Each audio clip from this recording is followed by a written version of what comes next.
vidéo avancée. Nous présentons par Alléluia TV et vous connaissez nous là chaque lundi, chaque vendredi.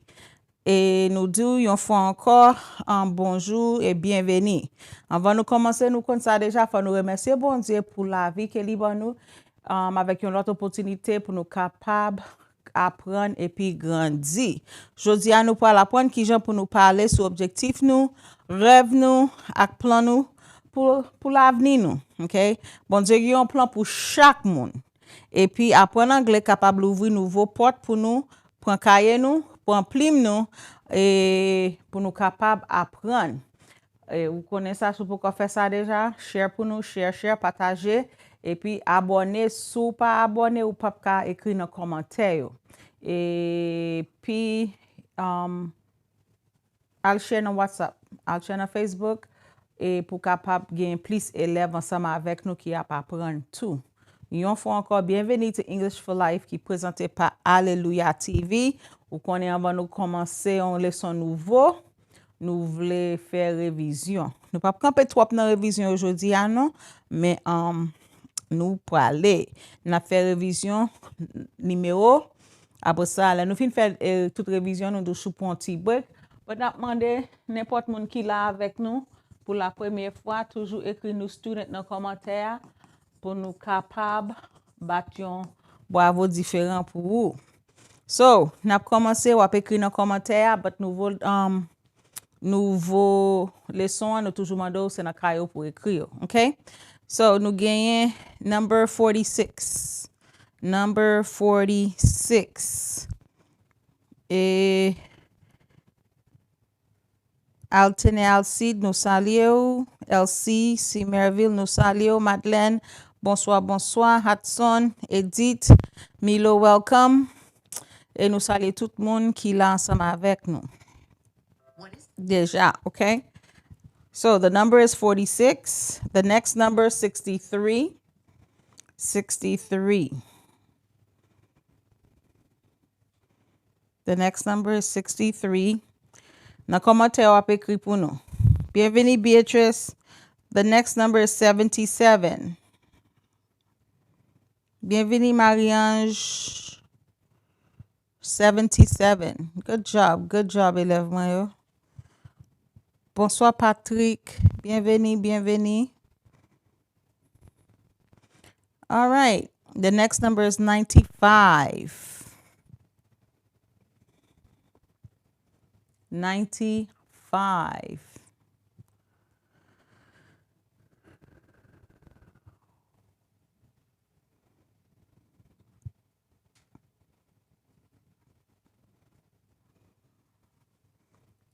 And the last number is 150. 150. 150. Okay? Good job, tout élève moi yo. Y'en nous miss nous. Moi tout le monde l'aime pas ouais nous. Miss tout le monde l'aime pas ouais nous. But interaction et les différents des fois il y a certains monde qui parlent là. So m'gitan vinn habitué avec tout le monde. Okay? So moi te dit number 46 qui c'est 46.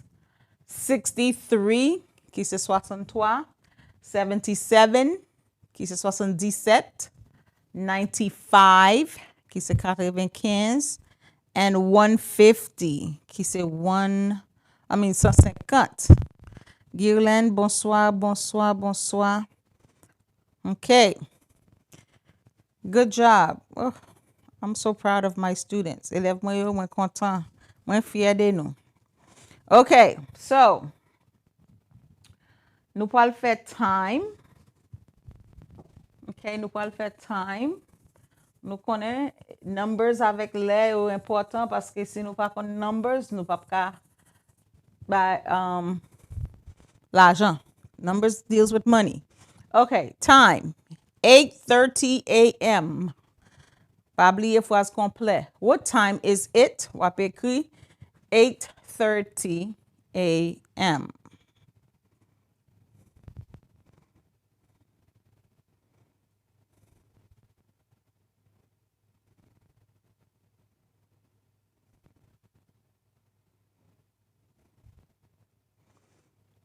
Et moi gen moun ki voye like, continue voye like yo pour moi. Si ou ak tout se fois li ap kase m si mbaba si yo wè moun yo pa même. Si nou vle m kembe ti job ke yo ban mwen pour m'aider communauté m nan, ban mwen pe like. Soubay la. Like and love, okay? César, Lik Madoche César, nous saluons. Ginette, nous saluons. It is 8:30 p.m. Good job, Luke. I mean a.m. 8:30 a.m. 8:30 a.m. 8:30 a.m. It is 8:30 a.m. Là ça, ti moun l'école, ti moun y a rentré l'école. Okay, 11:15 a.m. What time is it? It is 11:15 a.m.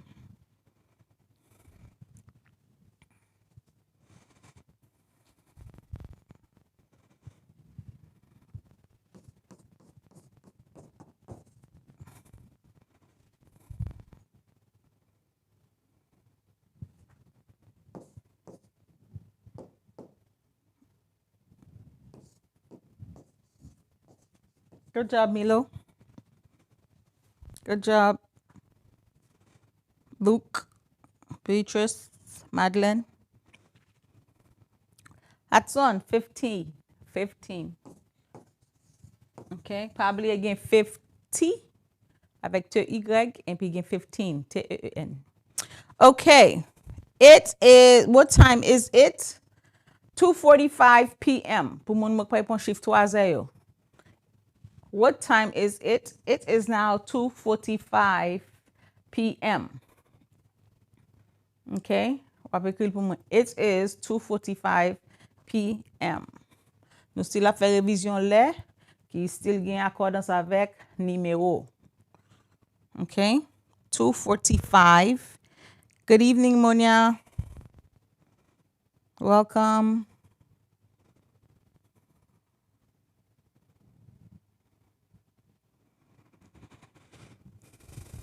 Good job, Milo.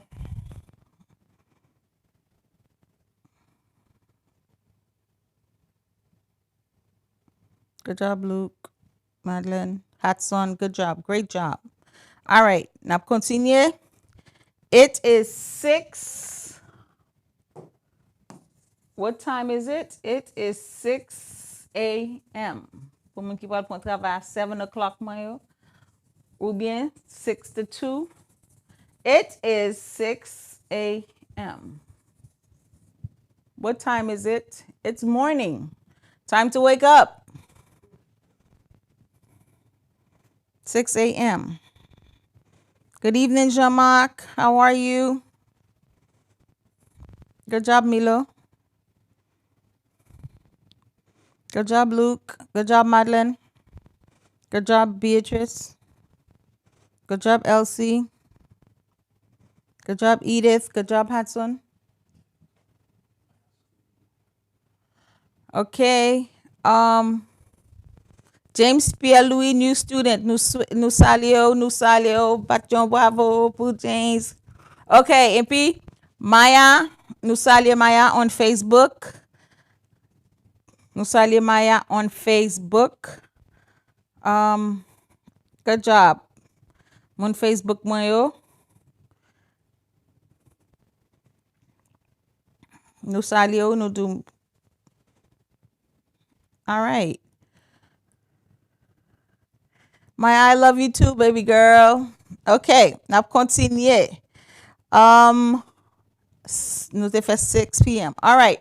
Kounya nous pal faire months and days of the week and months of the year, days of the week. Jour dans la semaine et puis mois dans mois, okay? Mois pour année ya. What day is today? Besoin connaître what day is today and what day is tomorrow. 3 questions sous jour. What day is today? What day is tomorrow? What day was yesterday? Première fois m'a fait ça. What day is today?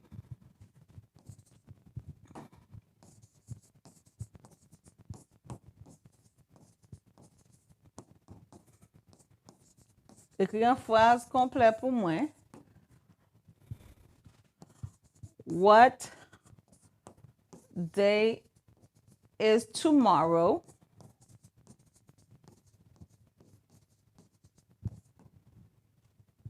And what day was yesterday?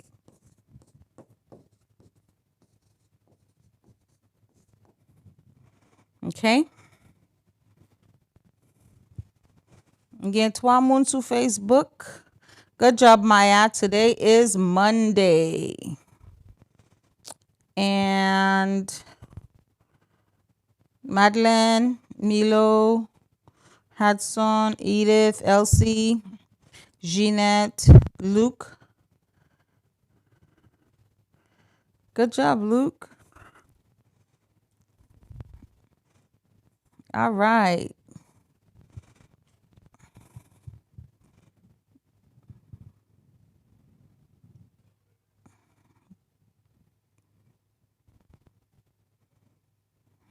Good job. Good job. Good job, Maya.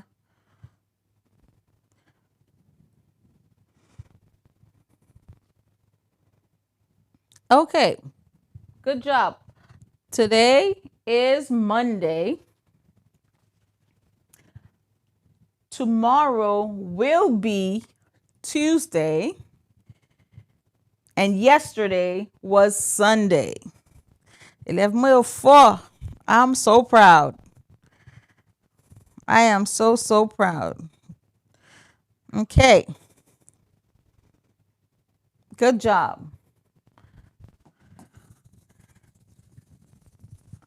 Mes amis, comment pou m'fè jwen nou pou m'ban nou kane? Bezwen jwen nou pou m'ban nou kane, oui? Bezwen jwen nou pou m'ban nou tout kane. All right. Months of the year. Nou konen days of the week. Sunday, Monday, Tuesday, Wednesday, Thursday, Friday, Saturday. Okay? Those were the days of the week. Sunday, Monday, Tuesday, Wednesday, Thursday, Friday, Saturday. But months of the year.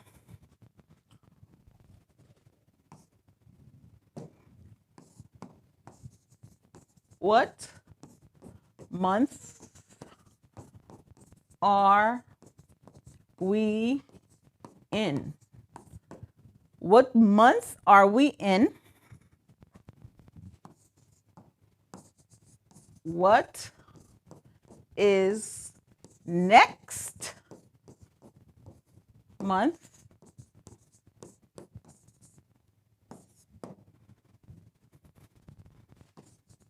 What was the previous month? Previous vle di avant ça. OK? C'est pas un moment utilisé facile. T'es utilisé déjà, so nou vocabulaire. Previous. Avant ça. OK? Good job, Hudson. James. Luke. Good evening, gracias. Bienvenue. I think you are a new student. So a new student. Pa bliye. Ekri new student pou nou nan commentaire. OK?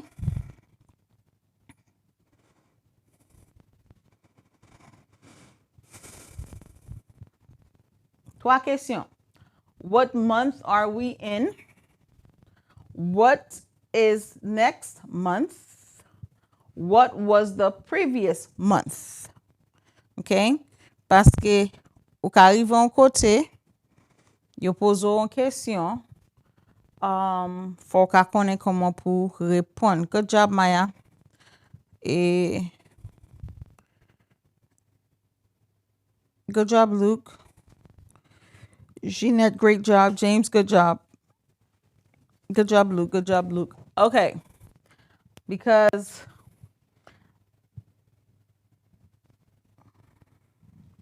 good job, Edith. Si nou plen pou citizenship, lò nan immigration, yo ka pozo an simple question, et puis sou pa ka repon ni, ou koule, right? Yo ka mando an bagay ki simple. What is today? Parce que me songe question était simple, but nous bliye yo des fois. All right? Good job, Madeleine. Okay.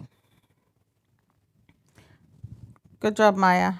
All right, nap kontinye, okay, avec révision. Nous fait les, nous fait date, jou, nous fait mois. We have January, February, March, April, May, June, July, August, September, October, November, December. Yon fois encore, January, February, March, April, May, June, July, August, September, October, November, and December. Okay? Great job. Moun mwen yo sou Facebook, si nou pa ekri, m pa konen nou la ansama avek mwen paske m pa ka wè ki yes liye. So, but Maya, awesome. Awesome job. Okay. Pou nou kontinye. Mwen men map toujou bay tout élèv mwen yo love. C'est Claudia, konon toujou la ansama avec nous, c'est médecin itil. Moi salue nous toutes et qui a gardé, c'est Manuela Jean-Pierre, frère René, c'est Josette. Moi salue nous toutes qui c'est Mani qui toujours a gardé nous, but qui pas fait commentaire des fois. Et faut me dire nous bien, élève moi qui premier, yo occupé, so moi m'a fait un bon job. Jean-Marc papa pour ton petit bail, moi surprise. L'église là, c'est Claudia toujours gonti manger. Et nous gen c'est Maya tout qui gonti pâte qui li fait pâtisserie and it is so good. So hey, just voulais faire ça passer. OK. Ti pâte Maya yo bien goût, gâteau haïtien Maya yo bien goût. Si nous besoin mettre en contact avec lui, fais-moi connaître. All right, now continue. Bim sot passe en côté qui les juices and bites, c'est ça net. Yo gon jus naturel, yo sot mangeons dit monsieur même sauce m'pa besoin. C'est tellement le goût. OK, pour nous capable continuer. Et workplace. OK? Workplace.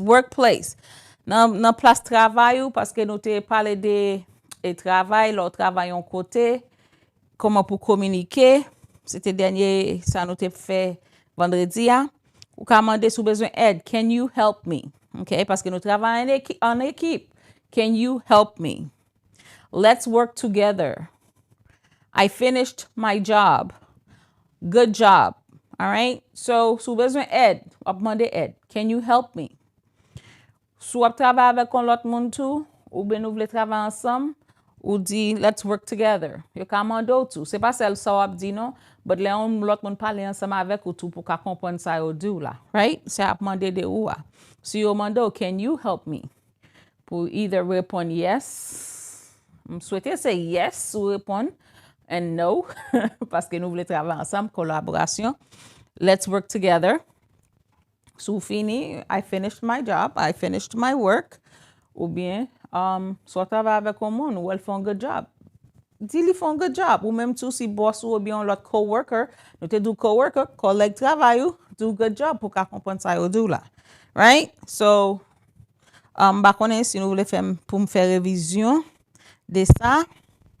Et hello Remis, Blaise, nous saluons.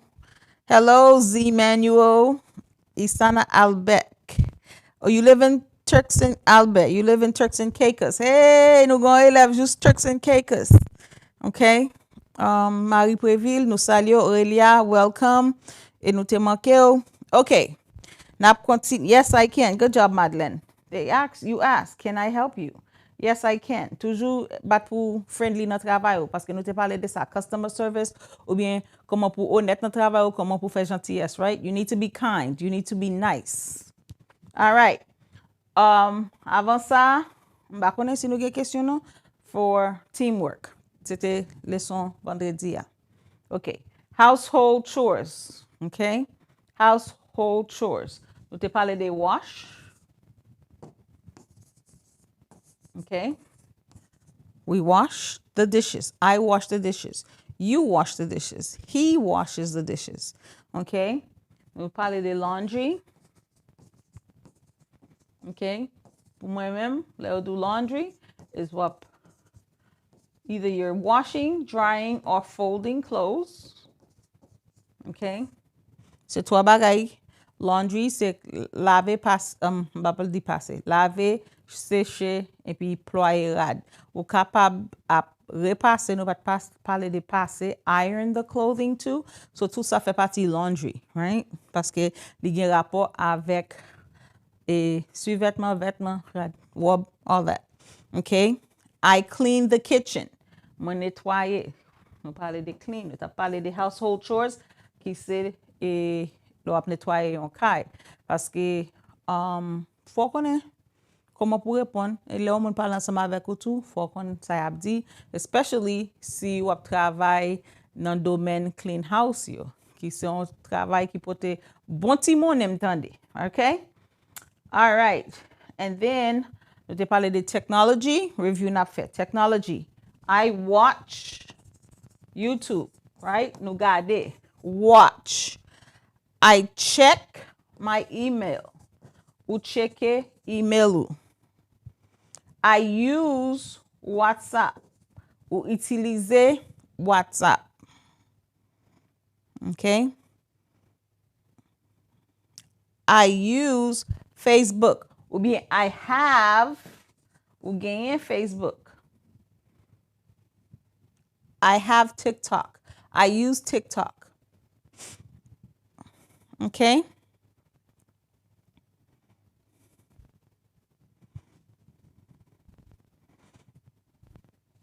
Madeleine cleans the kitchen. All right.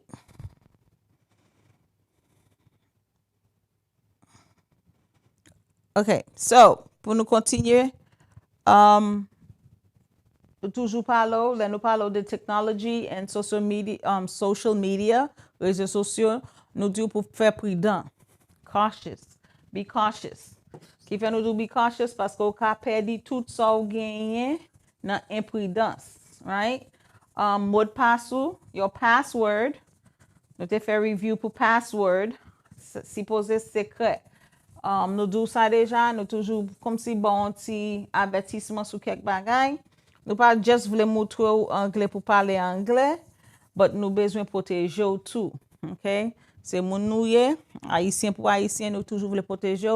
Mot de passe tout bagaille qui gagne rapport avec pour faire attention parce que n'importe mon cas sous ba mon mot de passe, your password needs to be secure. Password security. Password, mode pass, okay, needs to be secure because safety first. Safety first. Dans tout ça, même dans le travail, safety first. Faut prendre précaution, okay, because ou ba mode pass ou l'entrée non appou là et puis il vole l'information, sortant de à tout, les joindre bagay la banque, boom, you're done. Ou bien il messed up crédit, pas qu'à bouger. All right, so password needs to be secure. Safety first. Est-ce qu'il y a des questions? Excuse me. Gracias says I clean my house. Good job. Okay. N'a continuer. Nous te parlé review à toujours. Nous pas faire break n'a bon petit avertissement. Et nous parler de 911 en pile boy ici là. Parce que nous toujours voulons faire mon yo connaît qui est pour utiliser 911. 911 c'est pour urgence qui a rapport avec la vie ou la mort. But gagner en situation gagner ou gain non-emergency phone numbers, right? Ou gain non-emergency phone numbers. Dans zone où ou ka aller sur Google pour chercher non-emergency phone number. Que vous toujours joindre service officiel yo, mais qui ou pas joindre comme si ou toujours joindre la police, ou toujours joindre pompier yo gain numéro qui pas emergency. Emergency c'est la vie ou la mort. We say you're dying, you need transport, they're going to call an ambulance. We'll 911. Yamano, how may I help you? Abdi, I'm sick. I need an ambulance. Ou bien, I need fire rescue. ou bien I need a police officer. OK? Ou malade, ou senti que ou gen l'estomac qui ka fò mal, donc ou un poids sur l'estomac ou besoin 911. Parce que ou ka bien pour aller dans crise cardiaque, right? Ou besoin 911. Tension monte 17 degrés ou pas ka kondi pour aller à l'hôpital là, ou besoin 911.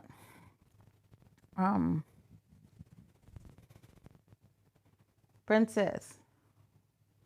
OK. Et Princess, mba kompon so ap di.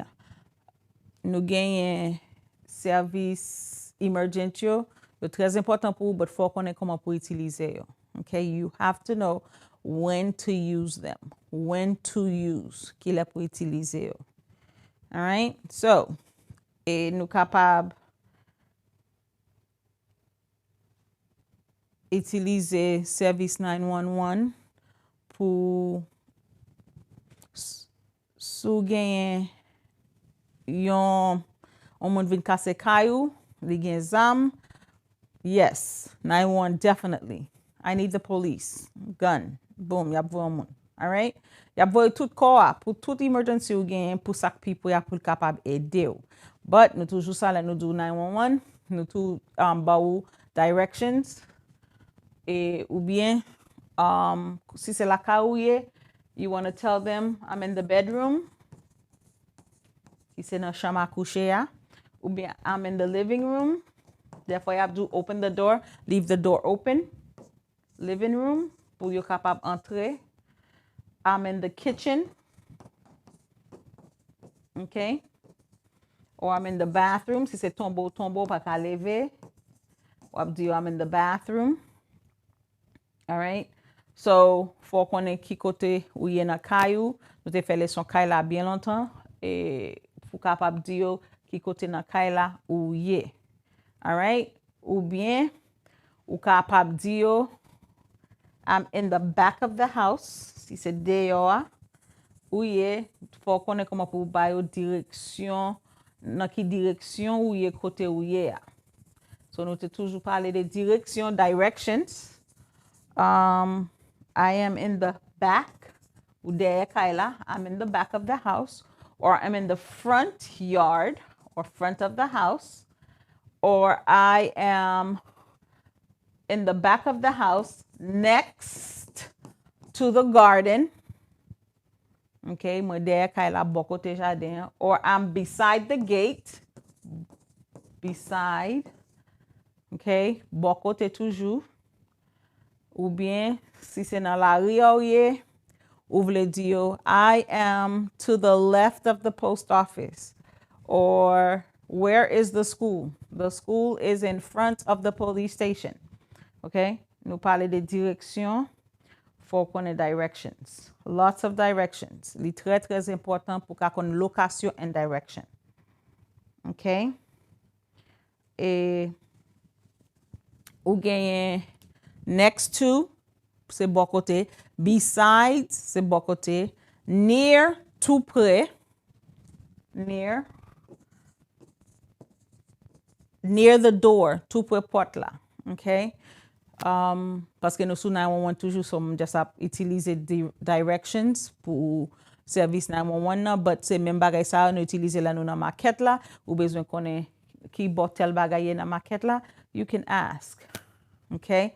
You can ask, where is the chicken? The chicken is in the freezer.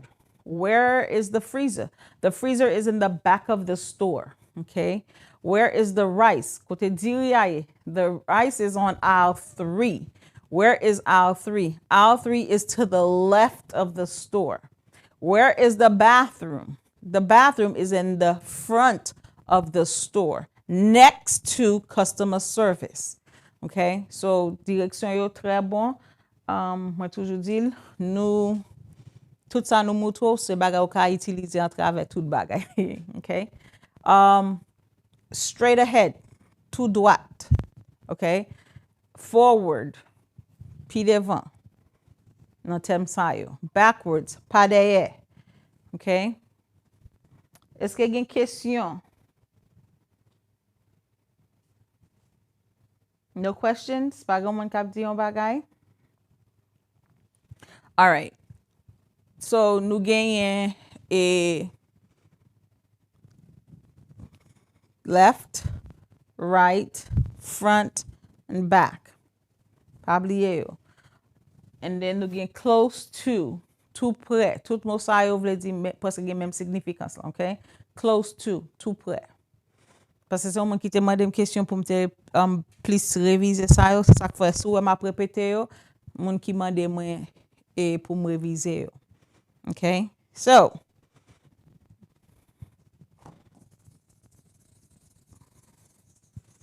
customer service très gentil, ou aller la poste, nous te fait service que ou utiliser tout le temps yo. You have the post office qui c'est la poste. So pour le voyer, you're going to send letter or you're going to pick up or receive a letter. Dans post office boy ici là tout, so c'est American citizen ou bien on ti moun ou kal fait passeport pour lui at the post office. So là arrive dans post office là, faut qu'on comment pour communiquer, okay? So nous do ça anglais nous ba ou c'est anglais on ka utiliser tout le temps. All right. Ou gen post office et nous parler des banques. Nous la banque, how to open an account. So, all right. Nous parlons d'un break. Nous vini tout à l'heure pour nous faire leçon setting goals, qui c'est le 32e leçon nous. Et nous bon petit break tout petit, nous après retourner dans 2 minutes. Metale, mola, ah mon cher. Oh, père, son ba n'a fait là. Père, son ba n'a tan là, son ba n'a fait là.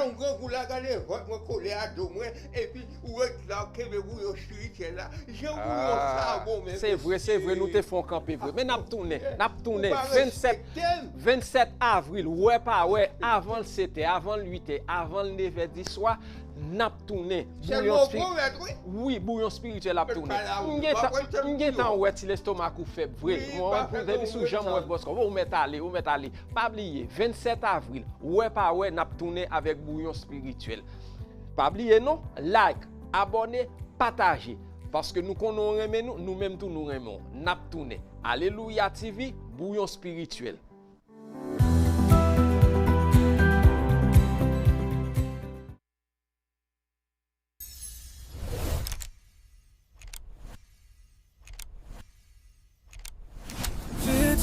Clé du cœur, une émission socio-spirituelle pour toute la famille. Parole de vie, un regard d'en haut une fois quitté.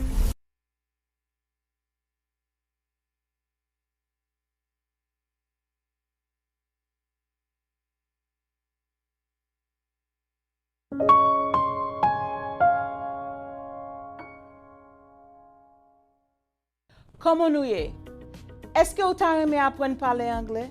Est-ce que l'on arrive dans une maquette ou t'as aimé qu'on qui ça va demander? Ou bien, l'on va être docteur dans la clinique ou l'hôpital ou t'as aimé qu'on qui ça va dire? Ou bien tout là parler ensemble avec vous qui réponse y a ba ou? Si c'est ça, venez apprendre à parler anglais ensemble avec nous. Bienvenue to English for Life, qui est présenté par Alléluia TV. Nous avons live chaque lundi et chaque vendredi à 7h. Nous sur Facebook, YouTube et puis Zoom. Naptan nous, venez apprendre ensemble avec nous. Ok, bienvenue encore pour moun qui fait un cap monteo. Welcome to English for Life, qui est présenté par Alléluia TV. Nous saluons tout le monde qui là ensemble avec nous. Qu'on nous parle entrer d'emblée dans les leçon jodi a, qui c'est setting goals and making plans. Okay? Setting goals and making plans. Je vais écrire objectif là, ou bien définition. A goal is something. Je vais écrire semaine passée, un élève qui m'a demandé pour qui ça me bat écrire. Je just tell Lily. Élève là dit, il prend note, so please écrire pour lui. Okay?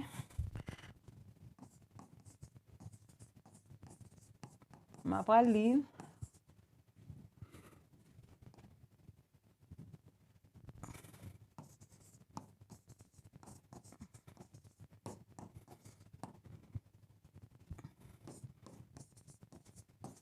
Même moi-même, pendant ma écrit leçon,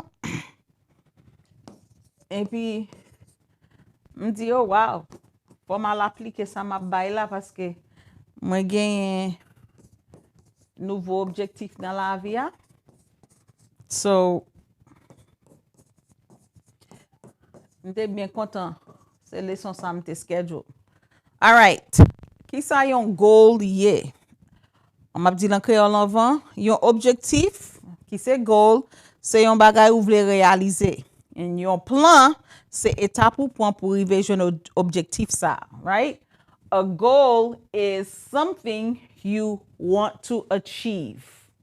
A plan is the steps you take to reach that goal. Okay? On va parler des objectifs. Qui c'est goal? C'est un bagay ou vle réaliser. Et plan, c'est étape ou point pour joindre objectif ça. All right? Okay. Ma bonne titre. A goal is something you want to achieve. A plan is the steps you take to reach that goal.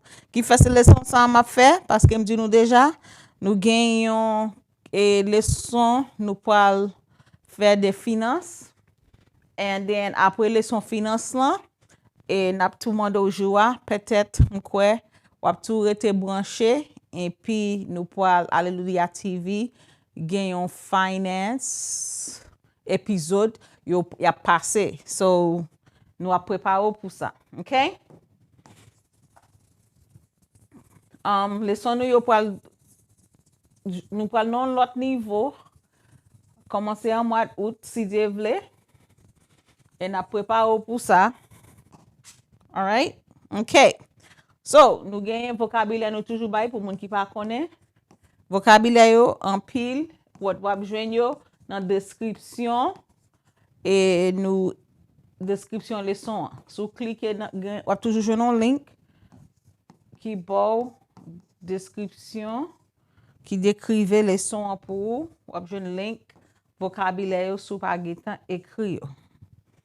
Vocabulaire en pile, so on a écrit en moitié.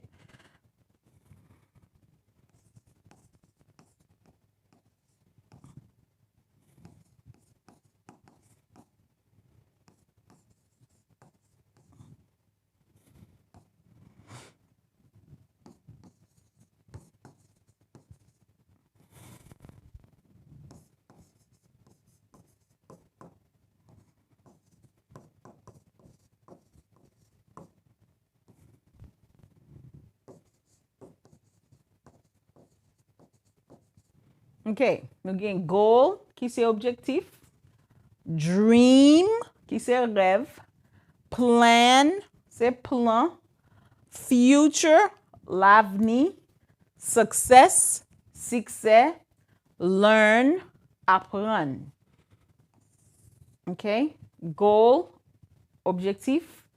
Dream, rêve. Plan, plan. Future, l'avenir. Success, succès, learn, apprendre. Okay? And then, nous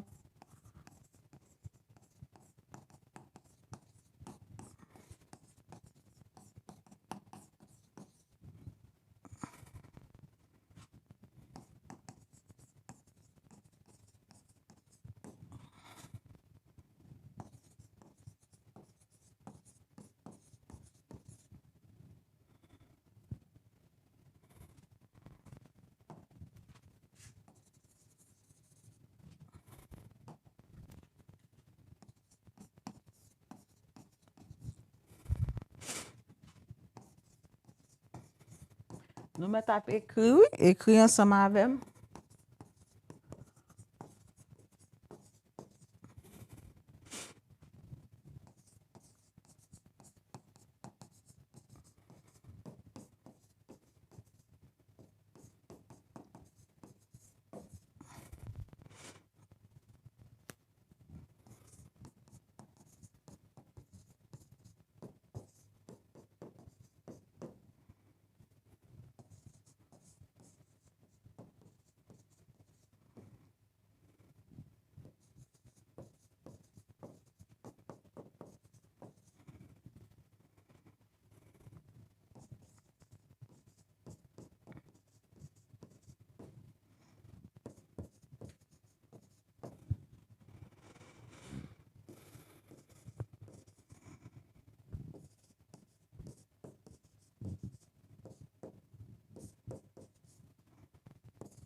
OK.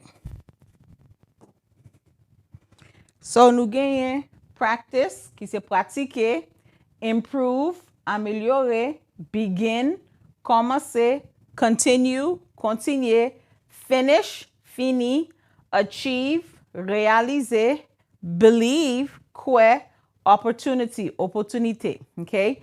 Practice, pratiquer, improve, améliorer, begin, commencer, continue, continuer, finish, fini, achieve, réaliser, believe, croire, opportunity, opportunité. Okay? Goal, dream, plan, future, success, learn, practice, improve, begin, continue, finish, achieve, believe, and opportunity. Vokabilè yo an pile, but yo nécessaire. Okay? Again, goal, dream, plan, future, success, learn, practice, improve, begin, continue, finish, achieve, believe, opportunity.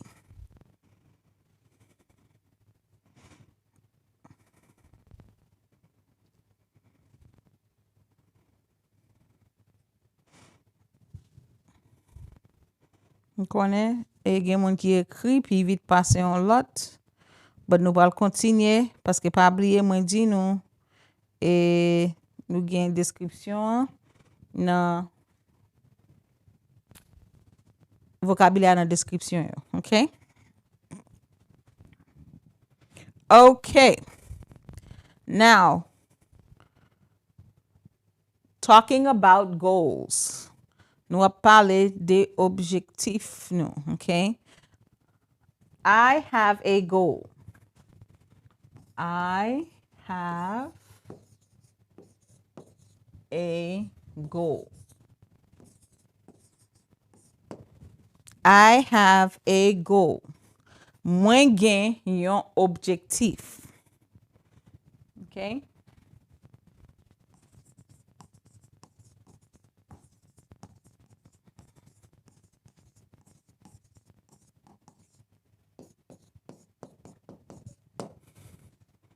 Mwen gen yon objectif.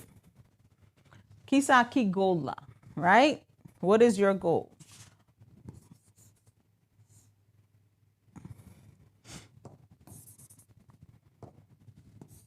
I want to learn English. Okay?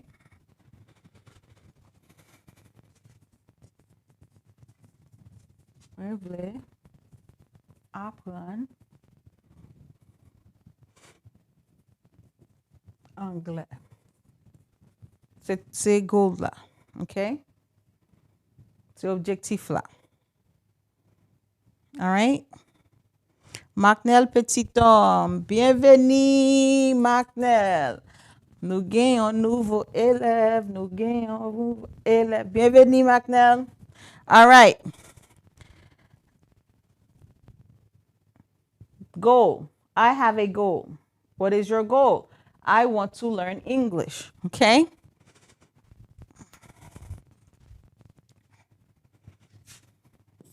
Why do you want to learn English? I want a better job.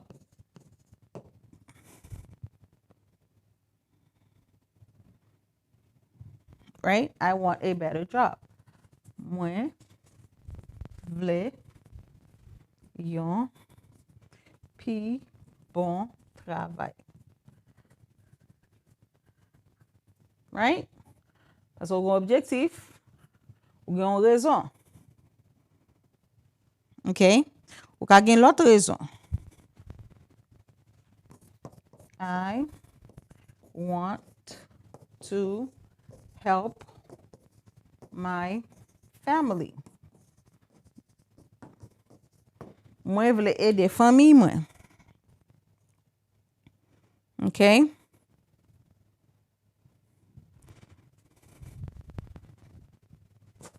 I want to save money. Okay? Mwen vle ekonomize l'argent. All right? So, goals.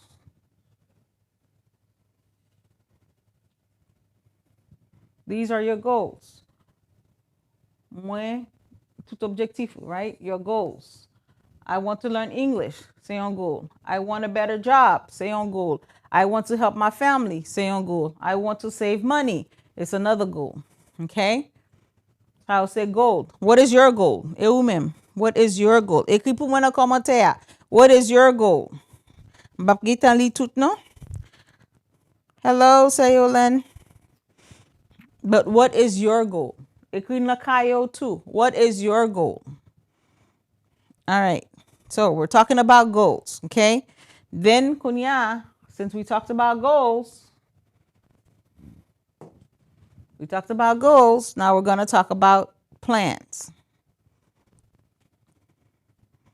So, log gen goal, kunya, fò gen ou etap pou rive nan goal la. I want to learn English. What's the plan? Right? I want to learn English. What's the plan? My plan is to study every day. You have a plan. Plan mwen se etudye chak jou. Okay? That's one step. I will practice English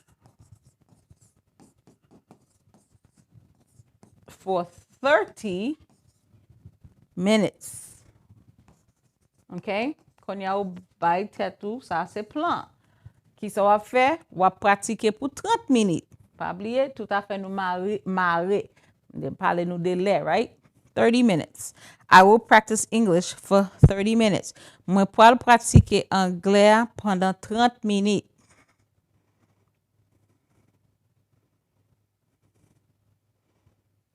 Okay, Edith, your goal is to improve your English to communicate clearly. You're at the right place. I want to take Anglè. You want to take English classes, okay? My goal is learning English. Good job, James. Okay.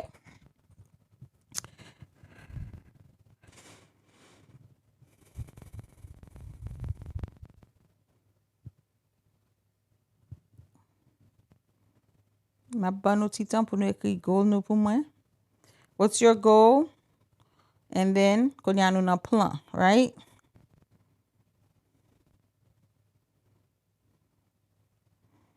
Okay. Map continue. One of your plans is I will not give up. You cannot give up. I ka difficile. Mwen pap dekouraje. Okay? I will not give up. Mwen pap dekouraje. Another thing is 1 step at a time. Yon etap apre lot, pas a pas, right? Yon etap apre yon lot. 1 step at a time. Kon sa mde komanse avek nou. I had a goal. My goal was to teach my people English for everyday life. Okay?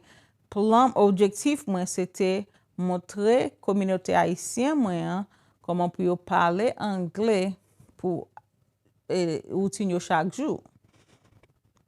Plan se montre nou etap pa etap. Mwen te komanse nan baz. So tout bagay la se etap pa etap liye. Konya nou vin grandi, kote map ekri phrase komple pou nou. Mde komanse avek alfabet, de komanse avek nimero, chif, e konya la nou nan phrase komple. Okay? And nou vle chanje pou nou avanse toujou. So that was my plan. That was part of the plan. Okay? Mte pose question deja, what is your goals? Ekri pou mwen, what is your goals? Your goal is, okay. Hudson said, my goal is to understand English, even native speakers, better than the native speakers. Vous voulez parler anglais? Passez moun qui fait nan pays qui parle anglais yo. Moi d'accord avec vous. Okay? James, my plan is to study English 30 minutes a day. Good job. All right? So, you have to have a plan. Tout moun mwen yo, élève mwen yo, you have to have a plan. What is your goal? Ki objektif ou? Why do you want to learn English? Pou ki sa ou vle apren anglais? How will you reach your goal? Very important. Very important. Comment, ki jan ou pou al jwen objektif ou? Comment, ki jan pou al jwen objektif la? Right? Ki sa ou pou al fè? What is your plan? Ki plan ou? Ki plan ou? Nan tout bagay la, we have the what? What is your goal? Right? What is your goal? Nou gen encore the what is your plan? What is your plan? And then what is your plan? But on va nou di lot what is your plan nan? On nous ask why. Why? Why do you want to learn how to speak English? So we have the what, we have the why, and then nous parle the how. Okay? How?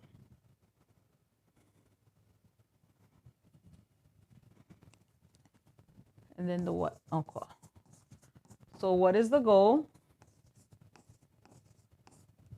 Why do you want to do? What is it? Why do you want to do what it is you want to do? How are you going to do it? What is the plan?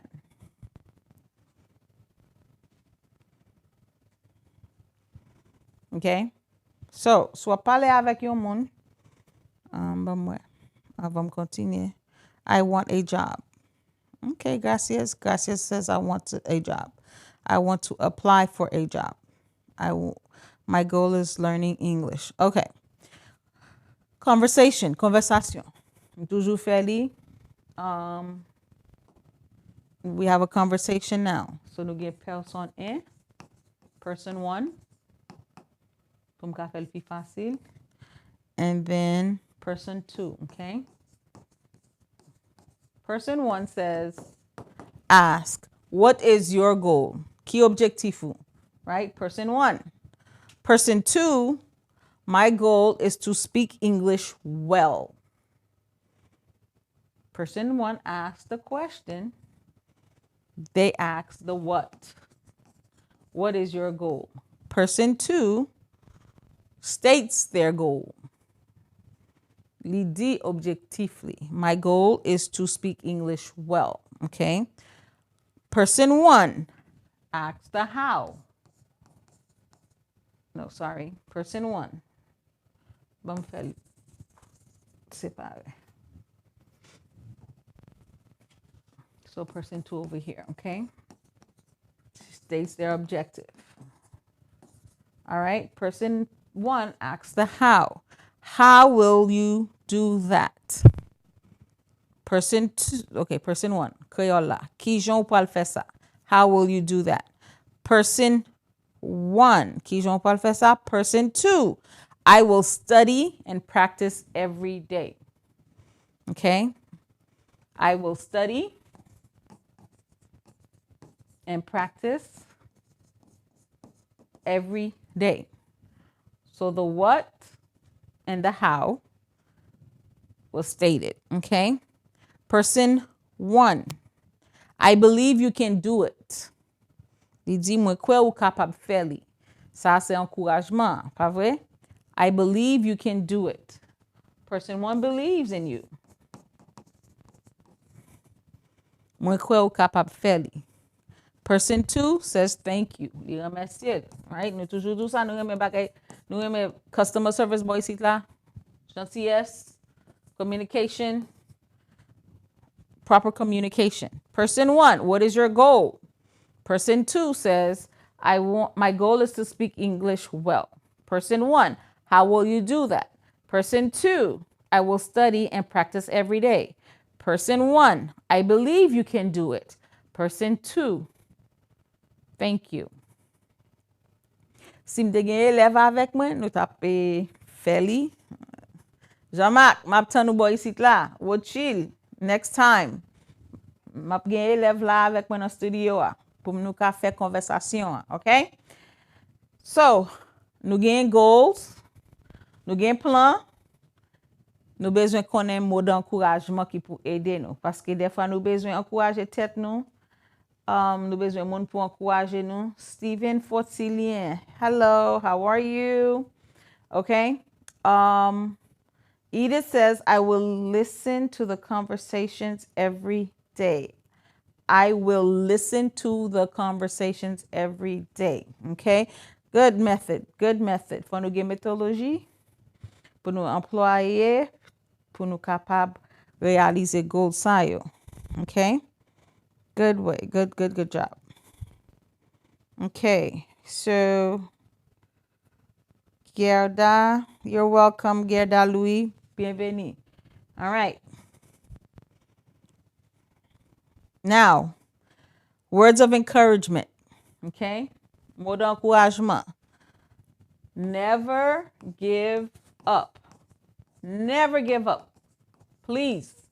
Never give up. Même lem pata la pede nou ankor, continue. Find something else. Find another way pour continuer à apprendre anglais. Never give up, okay? Your goal is to learn how to speak English well. Never give up. Moun met tap riu, never give up. Okay? Pa jam décourager. You have to believe in yourself.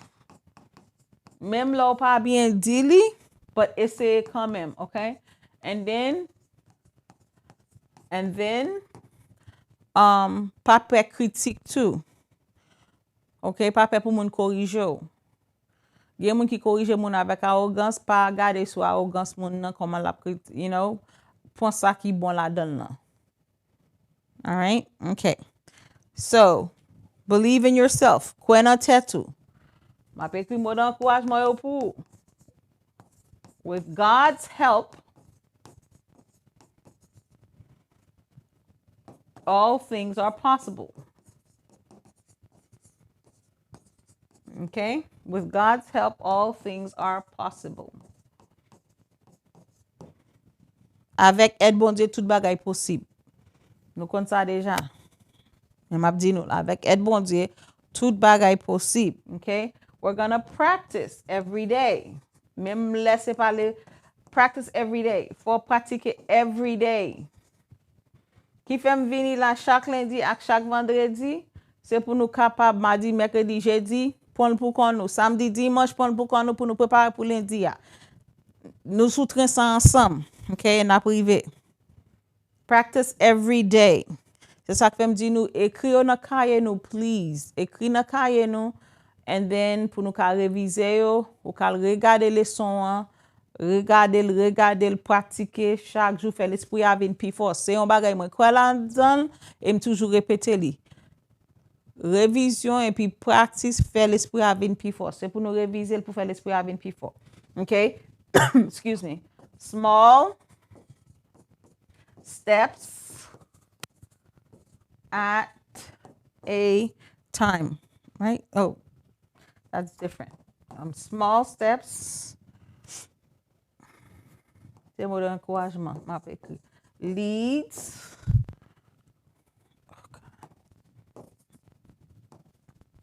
to big success.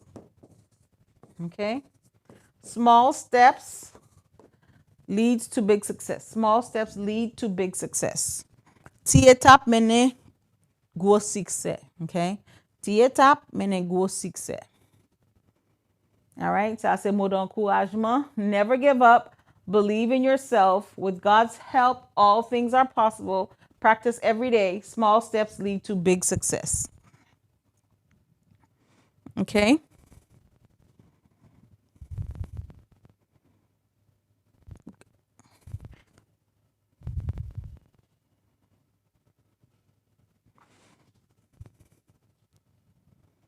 Merci Benson, nous recevra Hudson. Yes, you have to believe and wait. Benson 77, nous appréciez ça dia.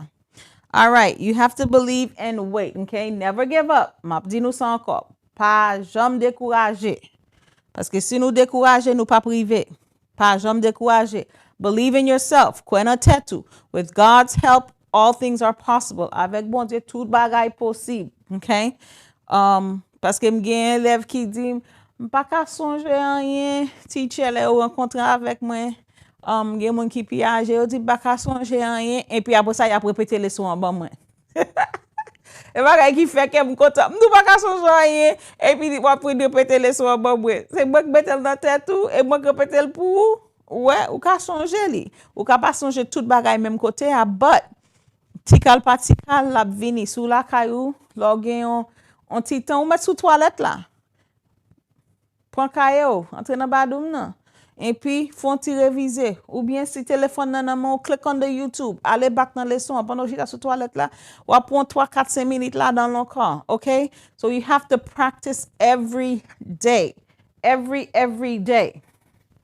Every day. Même moi-même, pour me faire leçon là, me fin écrit li, mal réviser li, I practice it every day.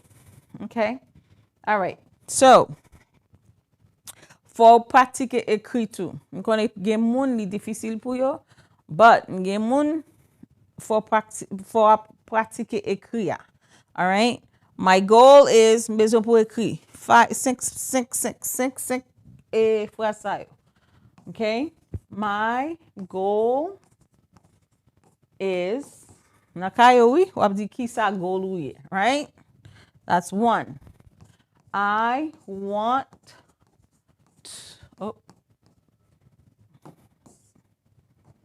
to what do you want? My plan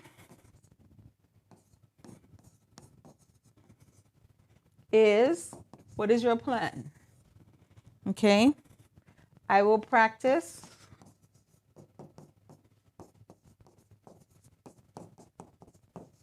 What will you practice? And then, encourage tête ou. Pas besoin moun encourage ou. I believe I can. And then, qui so quoi ka faire? Pas besoin moun encourage ou. Apprendre encourage tête ou. And then, bat zépol ou.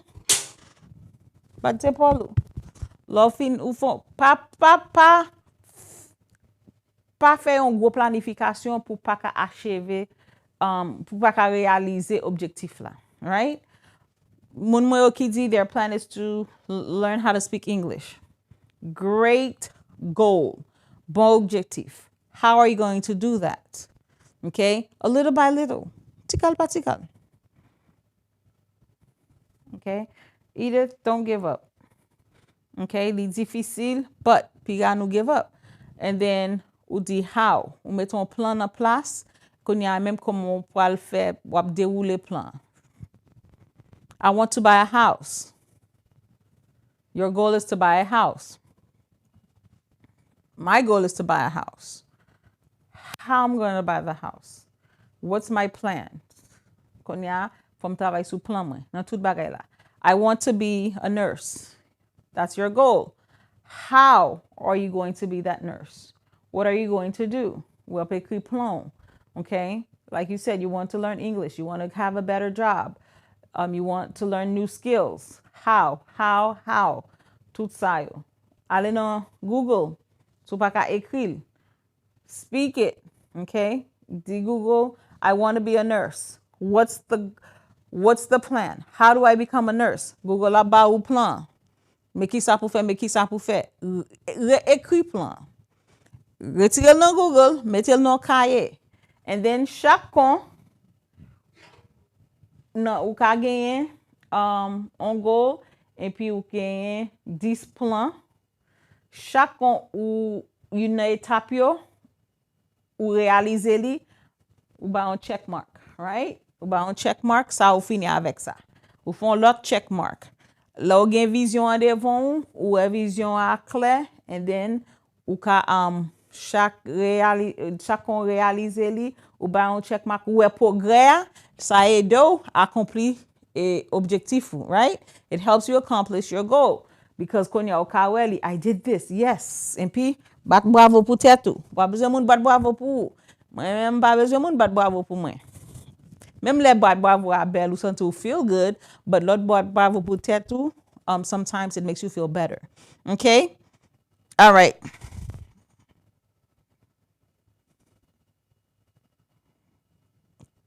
Okay, hello Fritz.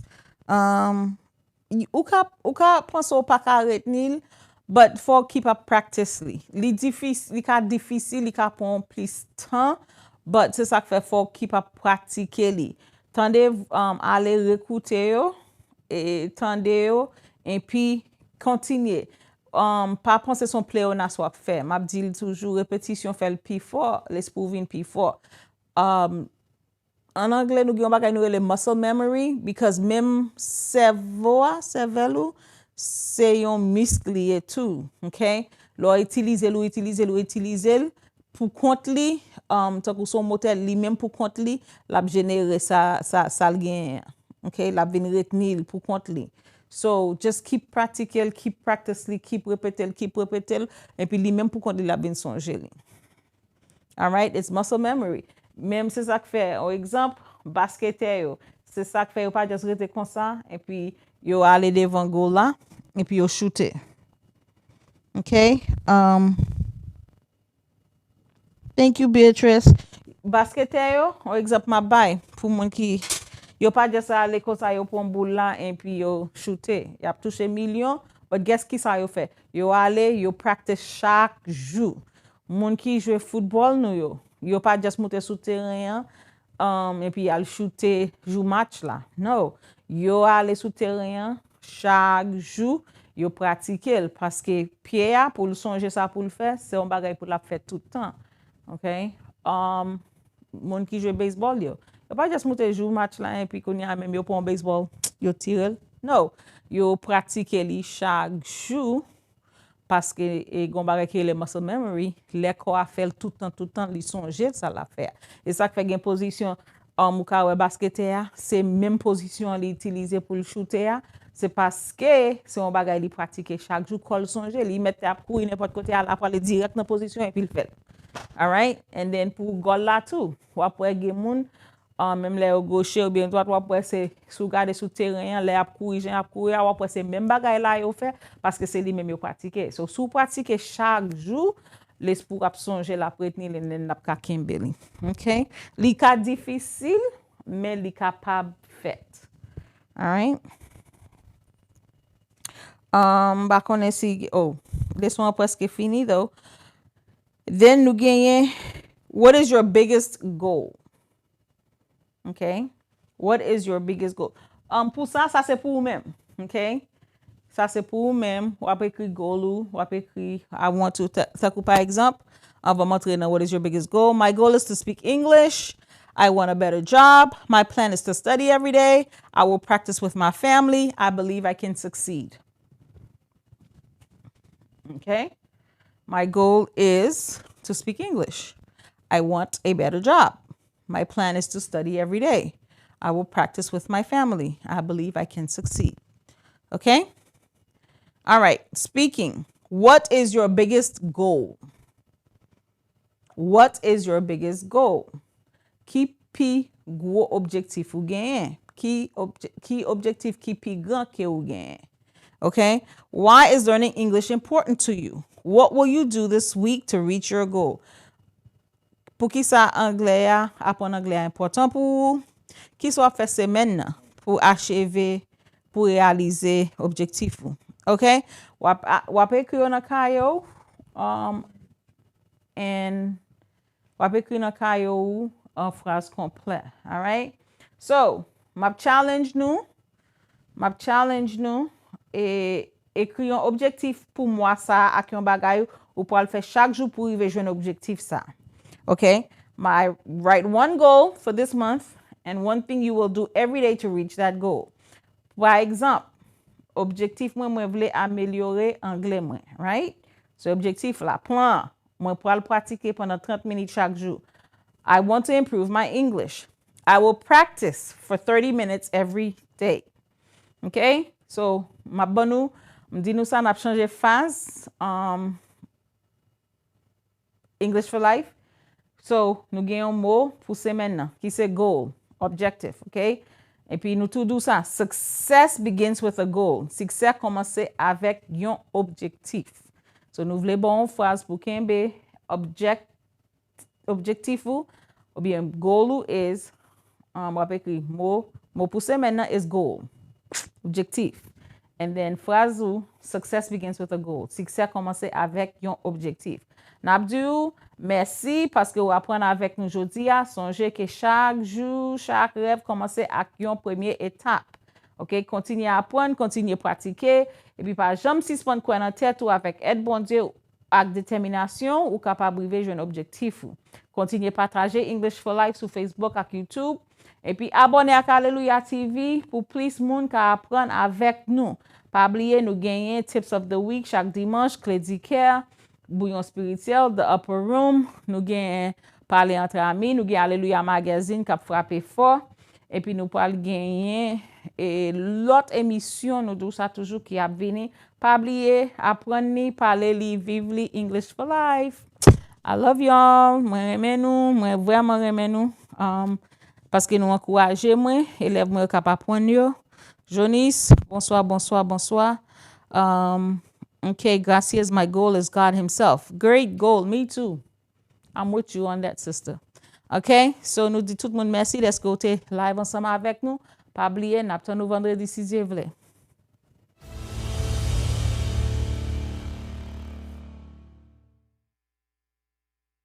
Alléluia TV, 100% l'évangile. Donc, si vous pas branché, ou pas connaître ça qui passe. Donc, dégagez pour brancher, font amis, une famille, nous tous branchés. Moi-même, m'a supporté yo, ou même supporté yo, nous tous n'a supporté yo. Bon Dieu béni.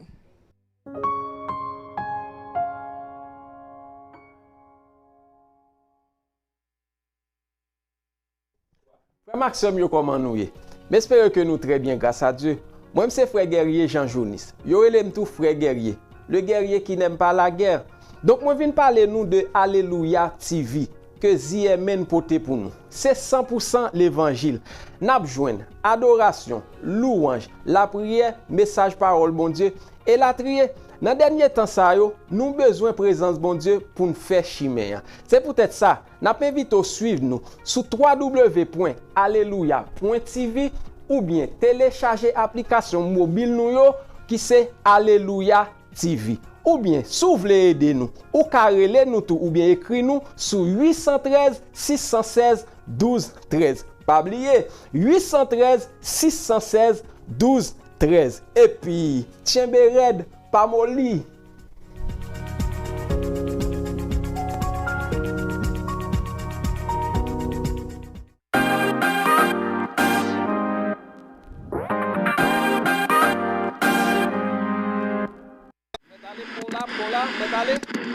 Mettez-les, voilà, ah mon cher. Oh, père, son bail n'a fait là. Père, son bail n'a pas là, son bail n'a fait là.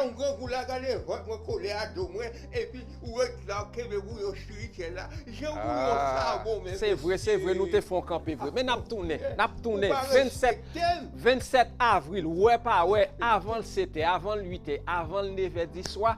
N'a tourné bouillon spirituel a tourné m'gè tan ouais ti l'estomac ou faible vrai moi depuis sous jambe moi boss ou mettre aller pas oublier 27 avril ouais pas ouais n'a tourné avec bouillon spirituel pas oublier non like abonner partager parce que nous connaissons nous même tout nous aimons n'a tourné Alléluia TV bouillon spirituel.